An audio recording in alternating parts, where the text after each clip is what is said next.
warahmatullahi wabarakatuh. Perkenalkan, nama saya Lala Amelia, NIM 1903398 sebagai penyaji pertama.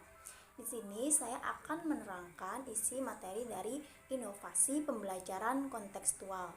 Yang pertama yaitu konsep dan karakteristik pembelajaran kontekstual. Apa sih yang dimaksud dengan pembelajaran kontekstual itu? Pembelajaran kontekstual merupakan suatu proses dalam pembelajaran yang melibatkan siswa untuk menemukan makna dari materi yang mereka pelajari dengan cara menghubungkannya dengan situasi kehidupan nyata. Jadi, setelah siswa tersebut diterangkan atau mempelajari suatu pelajaran, siswa tersebut diharuskan untuk mencari contoh-contoh dari materi yang sudah dipelajari di sekitarnya atau di lingkungannya. Yaitu ada karakteristik pembelajaran kontekstual. Yang pertama, pembelajaran kontekstual merupakan suatu proses untuk mengaktifkan pengetahuan yang sudah ada. Maksudnya, pengetahuan yang akan dipelajari sudah pernah dipelajari sebelumnya. Jadi pengetahuan yang diperoleh oleh siswa memiliki keterkaitan satu dengan lainnya. Yang kedua, pembelajaran kontekstual merupakan belajar dalam rangka untuk memperoleh dan menambah pengetahuan. Nah, memperoleh dan menambah pengetahuan baru yang dihasilkan dengan cara deduktif, yaitu mempelajari secara keseluruhan, kemudian memperhatikan detailnya, baik secara umum maupun secara khususnya. Yang ketiga yaitu pengetahuan yang diperoleh untuk dipahami dan diyakini. Maksudnya itu contoh dengan meminta pendapat yang lain tentang pengetahuan yang diperolehnya. Kemudian berdasarkan tanggapan tersebut, baru pengetahuan tersebut dikembangkan. Jadi meminta tanggapan dulu kepada yang lain, sehabis itu materi tersebut baru akan dikembangkan. Yang keempat yaitu mengaplikasikan pengetahuan dan pengalaman. Setelah mempunyai pengalaman-pengalaman, lalu siswa belajar mengaplikasikan lalu mempraktekkan. Pengalaman-pengalaman yang sudah diperolehnya harus dapat dipraktekkan dalam kehidupan sehari-hari maupun di sekolah. Yaitu gunanya untuk mengubah perilaku serta karakteristik siswa tersebut. Yang terakhir yaitu melakukan refleksi terhadap pengetahuan. Hal ini dilakukan sebagai umpan balik untuk proses perbaikan dan penyempurnaan strategi. Assalamualaikum warahmatullahi wabarakatuh. Perkenalkan, nama saya Paujiah, NIM 1902950. Di sini saya akan menjelaskan mengenai pendekatan pembelajaran kontekstual. Siswa dalam pembelajaran kontekstual dipandang sebagai individu yang berkembang atau berada pada tahap-tahap perkembangan. Dalam pendekatan ini, peran guru tidak lagi sebagai instruktur atau penguasa yang memaksakan kehendaknya, melainkan sebagai fasilitator pembimbing siswa agar dapat belajar sesuai kemampuannya. Pendekatan CTL atau Contextual Teaching Learning ini menekankan aktivitas siswa secara penuh, baik fisik maupun mental siswa.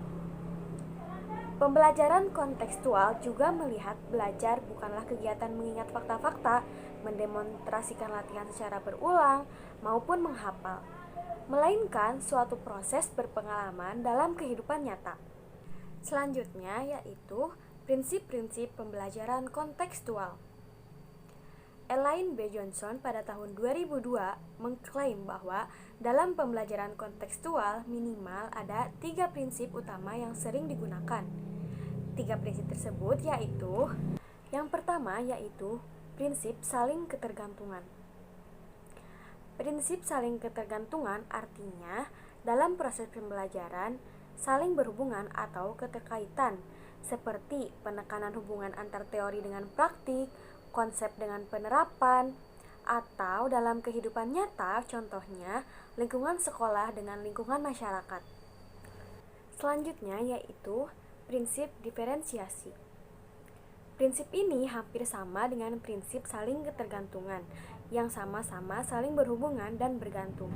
Namun, prinsip ini tidak hanya menunjukkan perubahan dan kemajuan yang tanpa batas, melainkan juga kesatuan yang berbeda tersebut saling berhubungan. Menurut prinsip ini, dalam proses pembelajaran hendaknya dilaksanakan dengan lebih menekankan pada variasi, kolaborasi, keunikan, dan kreativitas siswa. Yang ketiga yaitu prinsip pengorganisasian. Setiap individu memiliki kesadaran sebagai kesatuan yang utuh yang berbeda dengan yang lain atau dengan individu lain sesuai dengan potensi yang dimilikinya. Dalam pembelajarannya, seorang pendidik harus mampu mendorong siswanya untuk merealisasikan potensinya seoptimal mungkin dan pengembangan sikap dan moralnya yang sesuai dengan yang ada di lingkungan sekitar atau yang sesuai dengan lingkungan masyarakatnya. Assalamualaikum warahmatullahi wabarakatuh. Perkenalkan, nama saya Sahrini, NIM 1903024. Di sini kita akan membahas mengenai asas-asas pembelajaran kontekstual.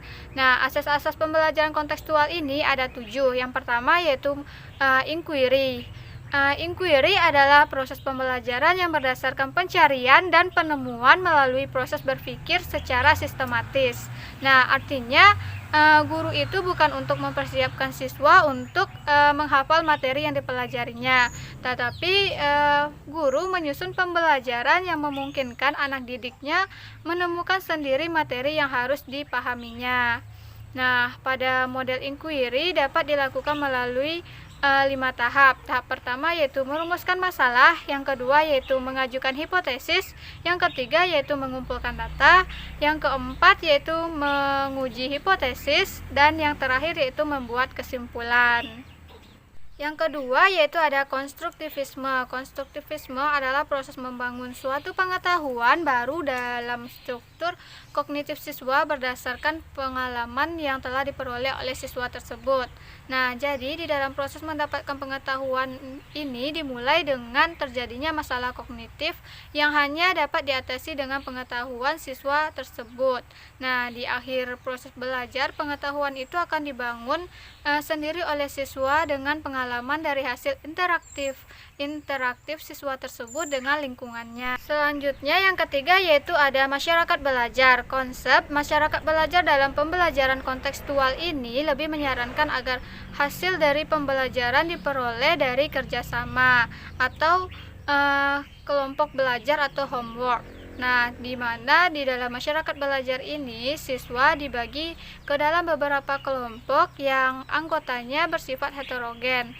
Nah, di dalam kelompok tersebut siswa saling membelajarkan dan atau saling membantu. Nah, jika perlu guru dapat menghadirkan seseorang yang memiliki keahlian khusus dalam membelajarkan siswa. Asas yang keempat yaitu bertanya. Pada proses pembelajaran kontekstual, guru itu tidak hanya memberikan informasi begitu saja kepada muridnya, akan tetapi guru itu berusaha memancing agar anak didik menemukannya sendiri. Nah, bagaimana guru itu harus bisa membuat anak didiknya supaya bisa bertanya. Kegiatan bertanya itu berguna untuk yang pertama yaitu untuk menggali informasi mengenai kemampuan siswa terhadap penguasaan materi pembelajaran. Yang kedua yaitu membangkitkan motivasi untuk belajar siswa. Yang ketiga yaitu merangsang keingintahuan siswa. Yang keempat yaitu memfokuskan siswa terhadap apa yang dia inginkan. Yang kelima yaitu membimbing siswa untuk menemukan atau menyimpulkan pembelajaran sendiri. Asas yang kelima yaitu adalah refleksi.